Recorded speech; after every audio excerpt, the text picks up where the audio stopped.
Welcome to Sailing into Nirvana. I'm going to go through the process in which I learned to sail, and I hope this helps you out. What we have is 3 books that I use, and I want to show these to you. The Handbook of Sailing. Okay, this is 1980 copyright. Advanced Sailing, and of course the Chapman Piloting Handbook. I'm going to start a series for those who are new to sailing because I'm trying to bring back the art of sailing, the interest of sailing. If you look down the docks, there might be 1% of the sailboats in the docks that they're actually out sailing. Maybe because it seems like a lot of work, but I promise you it's not. I'd like to cover the content in these books here because this is a big book, and you can't just go in and start reading forever. You've got to get out there and do it. But I want to bring you what I think is important in the book. So I'd like to go through that and share that with you. This is raw, uncut, and it's kind of a new thing for us. But I think you'll get some good information out of this. You can go to look this up online. You can buy this for yourself. But again, you've got to read, and you might know a lot of this, but never tried it. So I'd like to give you my point of view on it. The first book is the Handbook of Sailing. Bob Bond is the author. 1980 copyright. Now this one is just a standard if you're talking about basic sailing, advanced sailing, cruising, navigation, meteorology, maintenance and safety. And I'd like to go through here and just kind of point out some things first before I begin the series. I would choose a book like this because maybe I got a sailboat and maybe a Catalina 22 or something like that, a starter cruiser, pocket cruiser. This is the Catalina 30. It's a tall rig. It's a 1983 model, and it's really set up nice for cruising, especially weekender on the lake like we do. However, if I took this down to the Gulf or down to the Keys, I might have to rethink that. I would be, how much wind can this boat handle? How is it set up? How are the chain plates set up? How strong is this? So that kind of thing is something you have to think about when you're buying a boat and what you're going to do with it ultimately. But let's go say we've got this boat, right? We've pulled the trigger. We've said, okay, this is the one. And I think that I chose this boat because it has the widest beam for the length and the most amenities for what I want to do. And that's what you got to think about. What is your sail plan? What are you going to be doing? Because if you get a boat and you think, oh, I'm going to do this, and then you get there and it's hard or it's not enjoyable, then you're going to quit. And so the art dies. So we have to think about that up front. Get you a boat that you can envision yourself what you're going to be doing. As you can see on our vlog style videos, if you've watched those, we have a grand old time. We go out and do things and we vlog that. So now I'm training Cindy, the first mate, and she's never done this before. And so maybe some of you have not done this before. I was raised on the lake. I've experienced a lot. This is where I think it's important to go to the information. So, the Handbook of Sailing, Advanced Sailing.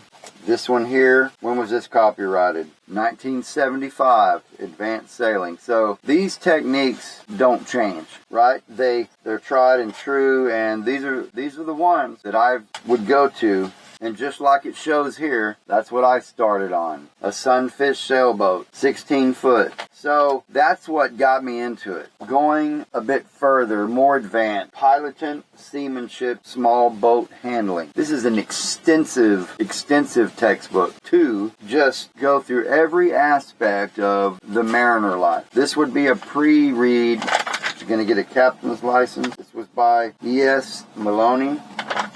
And you can see I got this used. It's not in that great condition, but it's going to go through just about everything that you could imagine. So how do we not get stuck here or here or here? How do we just get out there and do it? I'm going to say let's not be like the majority of those who have a boat and you just see them on the dock twice a year. Let's get out there and let's learn. Let's get out there. Let's learn the basics. Let's learn some advanced things. And so this is what I have right here at my disposal. How am I going to use it? So let's just get right into it. We could learn about what kind of sail rigs, and there's a lot of reading material here, right? So the origins, we're going to get all past that because we've already bought a boat. We don't need to know that. We need to look at things like safety equipment. What does it take to be safe on the boat? We can start there. Everybody's going to start there, right? So in Texas, you have to have a life jacket for every adult. Adults are optional on the life jacket, whether they wear them underway or not. Children are mandatory. But if I want to have 6 adults on the boat, then I better have 6 life jackets. And I better have a throw cushion and the necessary items to get the boat registered for the game warden. If they were to come aboard and inspect it, they're going to ask me for the life jacket, the throw cushion,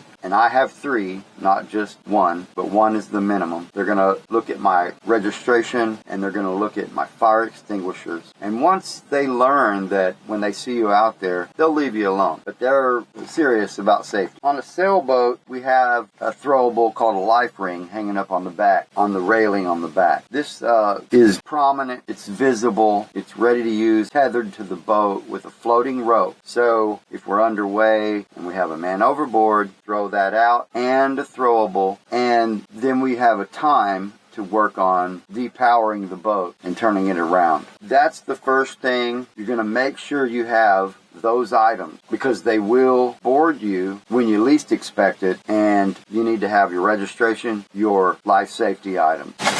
Another thing we could read about is what kind of equipment do we need on the boat? What is our rigging like? A lot of times these books are geared to someone who's going to pull a Hobie Cat or a Sunfish out and you got to set it up. Or maybe a 22-footer trailer boat and you're going to set it up. And so you might want to make sure you have things like extra lines, bailing buckets, paddles and oars.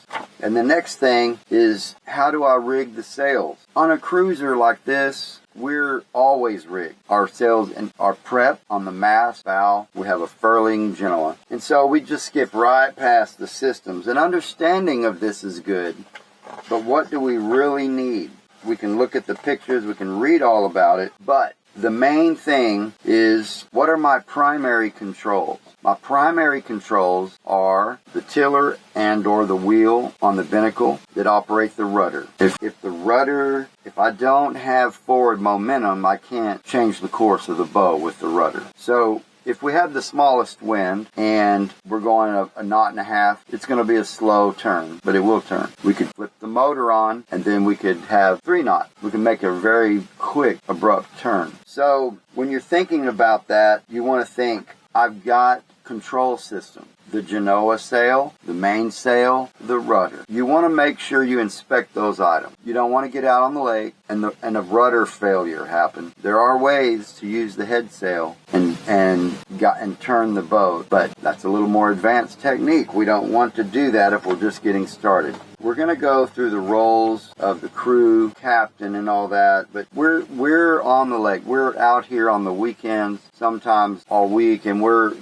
not in a major metropolis with a harbor, and so it is way more calm and relaxed. It's better to practice here and get our stuff down. And so now, once we've looked at the life safety, we've looked at our sails and our rudder. If you have an outboard motor, that's a factor. That has to be operational. You don't want to be out there without one. If you have an inboard motor like here, I've got the diesel 20 horse on here, 18. So we want that. We want to inspect these items before we go out every time. Let's not take a chance. So now we've got an inspection done. We feel like, okay, let's go out there and we go sail. So now we go into basic sailing technique. So that's kind of where you've seen the circle, okay? And you go into the wind. Well, you're going to be motoring into the wind because there's no sailing. It's called a no-go zone for a reason. And then we're going to go in here and look at this circle, and we're going to plan a tack. If we're going into the wind, we're going to go close haul to the port or starboard. We look at our point on the shore of the lake where